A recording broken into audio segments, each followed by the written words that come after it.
दोस्त, आज तक हमने देखा था इल्यूजन इन लाइफस्टाइल और मीडिया, इंफॉर्मेशन और न्यूज, ठीक है। लेकिन एक और बड़ी चीज है जिसमें इल्यूजन सबसे ज्यादा है, और वो है जियोपॉलिटिक्स।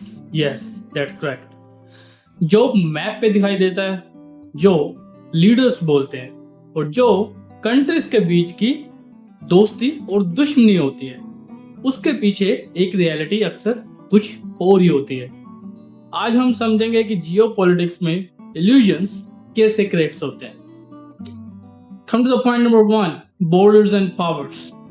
बॉर्डर्स, फ्लैग्स, नेशनैलिटी, ये सब इंसान के बनाए हुए इल्यूजन्स हैं। अर्थ एक ही प्लेनेट है। जियोपॉलिटिक्स ने हमें कैटेगरीज में बांट दिया था, ठीक है। इल्यूजन्स ये है कि एक कंट्री दूसरे से अलग है, पर रियलिटी में रिसोर्सेज, इकोनॉमीज और सर्वाइवल सब एक दूसरे पे डिपेंडेड है। कोई भी कंट्री खुद में कंप्लीट कभी भी ना तो है और ना ही वो हो सकती है। हर एक कंट्री दूसरे पे डिपेंडेड है, right. That's why they made a geopolitics. But हमारे माइंड में क्या बैठाया गया है? अर्जेंटीना का फ्लैग है, यूएस का फ्लैग है, पोलैंड का फ्लैग है और स्वीडन है, right. These are all are different countries, all are different borders बना दी गई, नेशनैलिटीज दे दी गई, पावर्स अलग अलग डिवाइडेड कर दी गई, depend on the resources, right. अब कुछ कंट्रीज के पास रिसोर्सेज नहीं है, ठीक है, अब उनको इतनी अच्छी पावर, स्पोर्ट, इकोनॉमी नहीं मिलती। वो जिनके पास है उनका स्टेटस देखो कहाँ पे चल रहा है, right. That's why they made geopolitics and powers. Point number 2, war and peace narratives. History में देखोगे तो वॉर्स के नाम पे ना हमेशा एक इल्यूजन्स क्रिएट हुए। लोगों को बताया गया था कि लाइक हमारी जो फाइट है वो सर्वाइवल के लिए, ठीक है, या फिर जस्टिस के लिए, ठीक है। लेकिन असली रीजंस अक्सर रिसोर्सेज, पावर और पॉलिटिक्स के ही होते थे।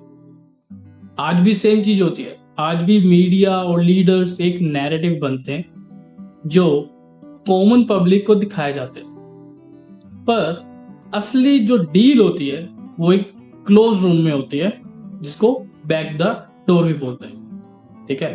अब अगर किसी न्यूज में आप देख रहे हो ABCD country or XYZ country make a deal on some A project, ठीक है, आपको क्या लगता है? They are making deal on A project for just exchange rates or just getting a resources?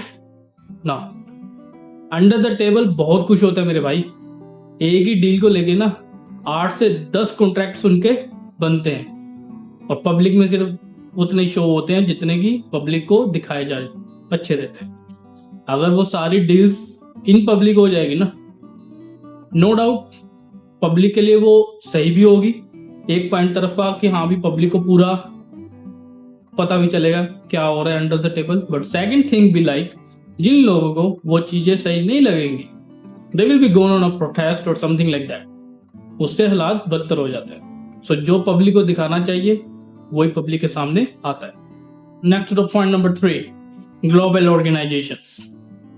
UN, NATO, G20 जिसकी organisation के illusions हैं कि ये सब कंट्रीज के लिए जस्टिस और इक्वालिटी लाती है।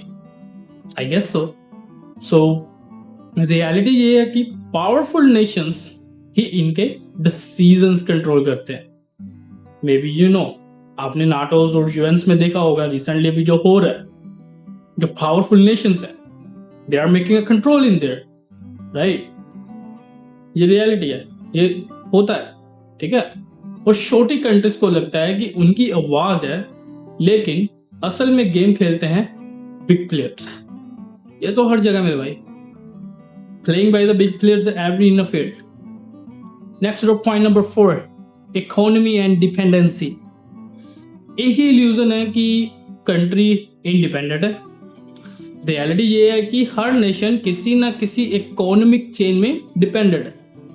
ट्रेड, ऑयल, टैक्स, वेपन्स, जो कंट्री अपने आप को स्ट्रॉन्ग दिखाती है उसकी बैकबोन्स भी कहीं और से कनेक्टेड होती है, ठीक है। यानी जियोपॉलिटिक्स में कोई भी 100% डिपेंडेंट नहीं है, आज के टाइम पे भी नहीं है, और in future might be they never be does. अगर आप देखो कि no doubt China will be grow and it's going grow and growing right, but क्या आपको लगता है कि China has all the resources? Maybe 70 और maybe 80, not 100%। 100% resources, powers and everything कोई भी कंट्री होल्ड नहीं कर सकती। एक टाइम तक उसको किसी ना किसी की डिपेंडेंसी की जरूरत होती ही है, ठीक है ना। आज के टाइम पे अगर जो ट्रेड वॉर चल रही है वो इसी टॉपिक पे चल रही है, और अंडर द टेबल बहुत कुछ ऑलरेडी प्लानिंग गोइंग ऑन है, ठीक है। आप न्यूज में बैठे देख रहे हो, बट बैक द डोर बहुत कुछ और। Move to the point number 5, common people versus leaders. Geopolitics का सबसे बड़ा इल्यूजन है कि ये सब आम जनता के लिए है, ठीक है, लेकिन असल में कॉमन पीपल का इंटरेस्ट लास्ट में आता है। वॉर्स, सैंक्शंस, बॉर्डर डिस्प्यूट्स, इनके प्राइस हमेशा आम इंसान को देने पड़ते हैं। लीडर सिर्फ पावर और स्ट्रेटजी में खेल में लगे होते हैं। अगर कुछ भी होगा, ट्रेड जो भी हो रहा है, गैस से लेके गोल्ड तक के प्राइस पीक हो जाते हैं, ठीक है, और उनको पे कौन करेगा? We gonna be pay for it, right. Now move to the breaking the illusions. As you know, like हमने लाइफस्टाइल न्यूज के इल्यूजन्स को भी ब्रेक डाउन करने के सॉल्यूशंस निकाले। Now we move to the like breaking the illusions of geopolitics. तो दो geopolitics को समझने का तरीका यह है कि सर्फेस पे जो दिखाई देता है वो 100% सच नहीं होता। आपको मल्टीपल एंगल से देखना होगा, इकोनॉमी, रिसोर्सेज, हिस्ट्री और लीडरशिप्स। इल्यूजन्स तब टूटेगा जब आप ब्लाइंड ट्रस्ट छोड़कर एनालिस्ट सोच की तरह आगे बढ़ोगे, ठीक है दोस्त। जियोपॉलिटिक्स के इल्यूजन्स समझना जरूरी है, क्योंकि ये हमारी सोच और बिलीफ को शेप करते हैं। बॉर्डर्स और न्यूज के पीछे की असल रियलिटी जानने वाला ही असल सिटीजन होता है, और हर एक सिटीजन को अपने देश में क्या हो रहा है इसके बारे में जरूर नॉलेज होनी चाहिए और जानना उसका हक बनता है। और अगली वीडियो हम इस सीरीज के नेक्स्ट इल्यूजन देखेंगे, illusions of money and success. कैसे पैसा और सक्सेस का डेफिनेशन हम एक एंडलेस ट्रैप में डाल देते हैं। So stay tune. याद रखना, दुनिया का सबसे बड़ा पावर है अवेयर रहना।